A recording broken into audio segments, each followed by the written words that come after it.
Assalamualaikum warahmatullahi wabarakatuh. Halo teman-teman semua, kembali lagi di video 30 sahabat Nabi yang mungkin belum pernah teman-teman dengar. Masih dari kitab Karakteristik Peri Hidup 60 Sahabat Rasulullah Shallallahu Alaihi Wasallam karya Ustadz Khalid Muhammad Khalil. Nah teman-teman, kita di video kali ini sudah memasuki tokoh yang kedua. Siapa dia? Tokoh kita yang kedua ini adalah Suhaib bin Sinan, pedagang yang selalu mendapat laba atau keuntungan. Suhaib bin Sinan ini memiliki kun atau nama panggilan yakni Abu Yahya dan terkenal sebagai pedagang yang sukses di Mekah. Suhaib bin Sinan ini sebenarnya bukanlah orang Mekah asli, melainkan dia pendatang atau perantau dari daerah Irak. Nah, di tempat asalnya dahulu, bapaknya merupakan seorang pejabat semacam hakim yang langsung diangkat oleh Kisra atau Maharaja Persia, dan tempat tinggalnya di pinggiran sungai Efrat di Irak saat itu. Sehingga di masa-masa awal kehidupannya memang Suhaib bin Sinan ini telah mendapatkan kehidupan yang berkecukupan. Namun suatu saat daerah tempat tinggalnya Suhaib bin Sinan ini di Irak itu ditaklukkan, diserang oleh bangsa Romawi, sehingga banyak masyarakatnya yang menjadi budak belian, salah satunya Suhaib bin Sinan. Sehingga dia menghabiskan masa remajanya menjadi budak belian di daerah jajahan-jajahan bangsa Romawi seperti itu. Bahkan dituliskan sampai dia memiliki lidah dan dialek yang mirip orang-orang Romawi. Sampai pada akhirnya dia mengakhiri pengelanaannya itu di kota Mekah. Nah, majikannya di Mekah terkesima gitu dengan kemampuan Suhaib bin Sinan ini. Dia memiliki kejujuran, kerajinan, dan kecerdasan, sehingga dia dimerdekakan dan ditawari menjadi mitra dagang dari majikannya. Nah, di sanalah karir seorang Suhaib bin Sinan ini sebagai pedagang dimulai. Suhaib bin Sinan ini memeluk Islam berbarengan dengan salah satu tokoh sahabat juga yang bernama Ammar bin Yasir. Jadi Ammar bin Yasir dan juga Suhaib bin Sinan bahkan sempat bertemu berbarengan ketika mereka pertama kali menuju Darul Arqam atau rumah Arqam, tempat Rasulullah SAW dulu berdakwah secara sembunyi-sembunyi. Suhaib bin Sinan ini memiliki berbagai keutamaan, teman-teman. Yang pertama, yang paling menonjol adalah memang rasa cintanya kepada Rasulullah Muhammad SAW. Bahkan dituliskan dia tidak pernah melewatkan satu peperangan, satu baiat, pokoknya peristiwa-peristiwa penting yang melibatkan Rasulullah SAW, melainkan dia pasti hadir di sana. Dia membersamai Rasulullah Muhammad SAW.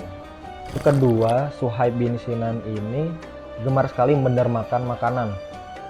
Jadi ketika dia memiliki harta yang berlebih, rezeki yang berlebih atau tunjangan dari Baitul Mal, biasanya beliau langsung infakkan terhadap fakir miskin dan orang-orang yang membutuhkan di sekitarnya.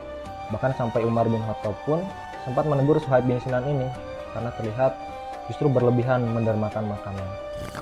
Yang ketiga, Suhaib bin Sinan ini merupakan orang yang amat dipercaya di kalangan kaum muslimin. Bahkan orang-orang kafir Quraisy pun yang nanti memusuhinya juga mempercayai perkataan dari seorang Suhaib bin Sinan ini. Nah, seperti contohnya ketika Khalifah Umar bin Khattab di akhir hidupnya kita tahu dibunuh, ditusuk dari belakang ketika sholat subuh oleh Abu Lu'lu'. Lalu terjadi kekosongan posisi imam sholat sebelum nantinya terpilih khalifah baru ya. Karena biasanya yang menjadi imam sholat itu khalifah. Nah, Umar bin Khattab menunjuk seorang Suhaib bin Sinan sebagai imam sholat. Ini menunjukkan bagaimana kaum muslimin telah mempercayai seorang Suhaib bin Sinan. Padahal kita tahu tadi logat dan dialeknya pun bukanlah orang-orang Arab gitu, bukan dialek dari khasnya orang Arab, tetapi lidahnya orang Romawi.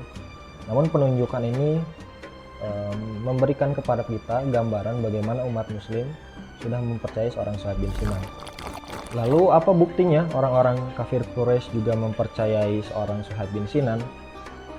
Nah, kisahnya adalah ketika beliau terobsesi untuk menjadi orang ketiga dalam hijrah Rasulullah Muhammad SAW ke Yathrib yang nantinya akan menjadi Madinatul Al-Munawwarah. Jadi ketika Rasulullah Muhammad SAW dan juga Abu Bakar As-Siddiq radhiyallahu an sudah lolos gitu ya dari makarnya orang-orang kafir Quraisy dan bisa pergi berhijrah ke Yathrib. Suhaib bin Sinan ini pada awalnya terobsesi untuk menjadi orang ketiga yang bisa hijrah. Namun dia terperangkap oleh salah satu jebakan orang-orang kafir Quraisy. Hingga akhirnya dia bisa melarikan diri gitu ya, kabur dengan kecerdikannya, dan dia dikejar oleh orang-orang kafir Quraisy itu. Orang-orang kafir Quraisy mengirimkan pemburu-pemburu terbaik untuk mengejar seorang Suhaib bin Sinan sebelum dia bisa sampai ke Madinah. Nah, di tengah perjalanan, karena Suhaib bin Sinan ini menaiki unta ya, bukan kuda, sehingga dia akhirnya bisa terkejar oleh para pemburu yang ditugaskan oleh orang-orang kafir Quraisy itu untuk mengejar seorang Suhaib bin Sinan. Nah, di sanalah terjadi sebuah dialog gitu. Abu Yahya atau Suhaib bin Sinan berkata, "Wahai orang-orang Quraisy, kamu tahu kalau saya itu ahli memanah. Maka kamu tidak akan saya biarkan mendekat sebelum panah-panah yang saya punya ini habis semua. Dan kamu juga tahu bahwa saya juga mahir dalam menggunakan pedang. Jadi kalau panah saya tidak cukup, saya akan terus tebaskan pedang ini sampai titik darah penghabisan ini. Sehingga kalian tidak akan bisa dengan mudah gitu mengambil saya atau mencegat saya dalam upaya hijrah ini. Tapi saya menawarkan satu kompromi nih," kata Suhaib bin Sinan. "Bagaimana kalau kalian biarkan aku menyusul Rasulullah Muhammad SAW dan Khalifah Abu Bakar ya, As-Siddiq radhiyallahu an, berhijrah ke Madinah. Tapi sebagai gantinya aku akan beritahu kepada kalian tempatku menyimpan harta di Mekah." Gitu. Nah, orang-orang kafir Quraisy kan mikir, daripada capek-capek gitu nanti bertarung dulu dengan Suhaib bin Sinan dan kemungkinan kalah pun masih ada gitu ya, karena Suhaib bin Sinan ini tadi seorang ahli memanah dan juga mahir dalam penggunaan pedang. Jadi lebih baik kita kembali saja ke Mekah dan mendapatkan harta dari seorang Suhaib bin Sinan ini. Maka kata mereka, "Wahai Suhaib bin Sinan, kamu dulu datang ke Mekah gak punya apa-apa, bahkan sebagai budak belian. Dan tentu saja kami akan memilih hartamu gitu. Kami tidak ridho seorang yang tadinya tidak punya apa-apa sebagai perantau gitu pergi dengan membawa harta gitu." Maka akhirnya mereka pun membiarkan Suhaib bin Sinan pergi menyusul Rasulullah Muhammad SAW untuk berhijrah, dan mereka mendapatkan harta dari Suhaib bin Sinan. Namun yang menarik adalah kenapa orang-orang kafir Quraisy ini langsung percaya pada sebutan tempat atau lokasi di mana Suhaib bin Sinan ini menyimpan hartanya. Kan bisa saja Suhaib bin Sinan itu berbohong ya. Nah, ini menunjukkan bahwa ternyata orang-orang kafir Quraisy pun sudah mempercayai gitu seorang Suhaib bin Sinan karena kedudukannya, karena memang Suhaib bin Sinan ini terkenal sebagai pedagang yang jujur dan sukses. Nah, singkat cerita, Suhaib bin Sinan ini akhirnya bisa berhijrah sendirian untuk menyusul Rasulullah Muhammad SAW dan Abu Bakar As-Siddiq radhiyallahu an yang sudah lebih dahulu pergi menuju Yathrib. Suhaib bin Sinan ini akhirnya bisa bertemu dengan Rasulullah Muhammad SAW pertama kali di Kuba.